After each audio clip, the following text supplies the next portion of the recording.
Jika ada yang berbuat buruk, perkataan buruk, sikap buruk, kemudian ia berkata, awak ko ndak sekolah, jadi maklumlah. Apa sikap kita, Buya? Nah, itulah dia.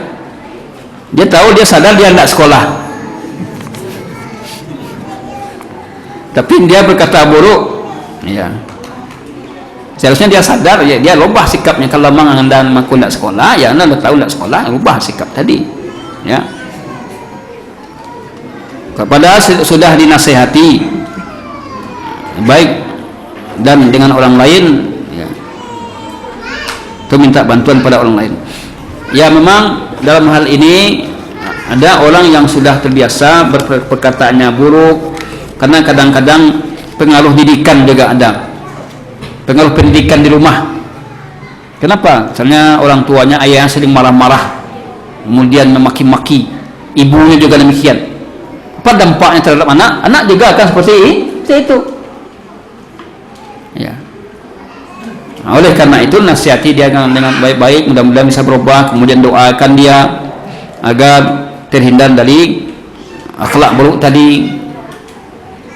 Karena keburukan itu tidak akan berubah melainkan dengan ilmu dan usaha kita. Tahunya kita ini kesalahan, ini keliruan. Tidak akan ada yang menyelamatkan kita melainkan kita rujuk kepada agama kita ini, kembali kepada agama. Sejelek-jelek orang, sejahat-jahat orang, jika dia kembali kepada din, pada agama syariat, pasti akan jadi baik. Pasti akan jadi baik. Karena agama Islam membersihkan jiwa manusia. Laqad manallahu alaihim izba'atha fihim rasulan, ya, yu'allimu, yang mengajar, di mana Allah mengutus rasul mengajarkan Alkitab, Al-Quran dan hikmah, ya, wa yuzakkihim, membersihkan mereka, mensucikan mereka. Kapan? Ketika kita membekali diri kita dengan ilmu agama ini, dipahami, diamalkan, Pak, insyaallah akan jadi baik. Kalau tidak, kita tidak akan baik. Kita tidak akan bisa baik kecuali dengan upaya kita memperbaiki diri kita. Innallaha la yughayyiru ma biqaumin hatta yughayyiru ma bi anfusihim. Sungguhnya Allah tidak akan merubah nasib satu kaum melainkan kaum itu yang merubah diri mereka sendiri. Tentu juga berkat izin Allah. Oleh karena itu, kenapa Nabi tadi berdoa kepada Allah agar akhlaknya baik?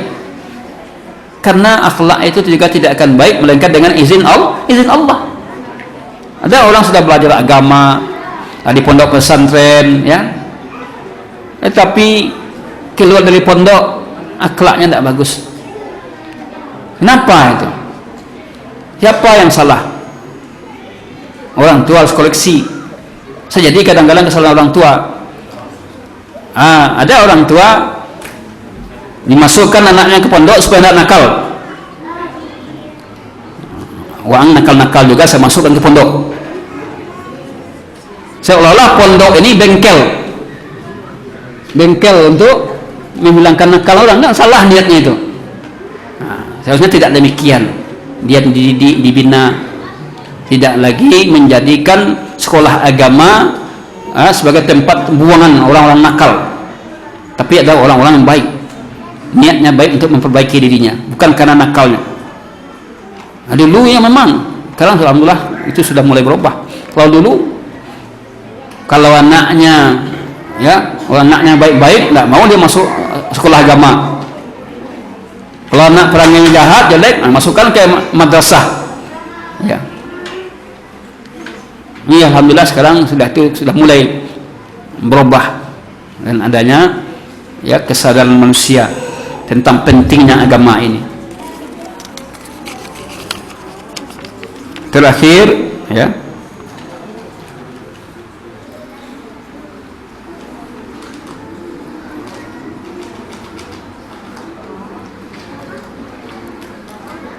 bagaimana menyikapi Habib?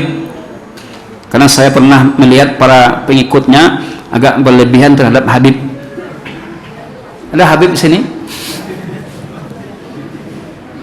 Habaib itu istilah-istilah yang dipakai orang kepada orang-orang keturunan Arab, ya, di Yaman, Habib atau Habaib, ya.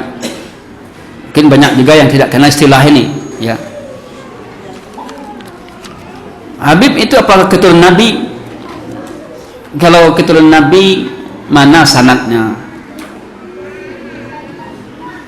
Orang sekarang kan mudah aja mengaku-ngaku keturunan Nabi. Mana sanadnya? Tidak ada lagi Nabi, tidak ada lagi, tinggal keturunan, tidak ada lagi. Ya, jangan sampai kita tertipu. Berlebihan kepada Habib, kepada siapapun tidak boleh berlebihan.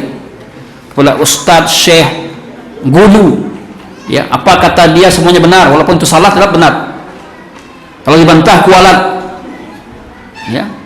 Ini diantara keyakinan saudara kita, teman kita di sebagian pulau, di Pulau Jawa, kiai-kiai itu kalau dibantah, ya, padahal dia salah, tidak boleh dibantah walaupun salah, karena ada keyakinan bahwa kualat kita, celaka kita jadinya. Jelas ini adalah hal yang salah dan keliru.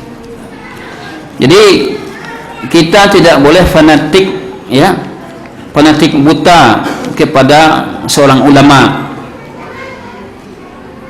Apa yang dikatakan itu benar, walaupun salah tetap benar.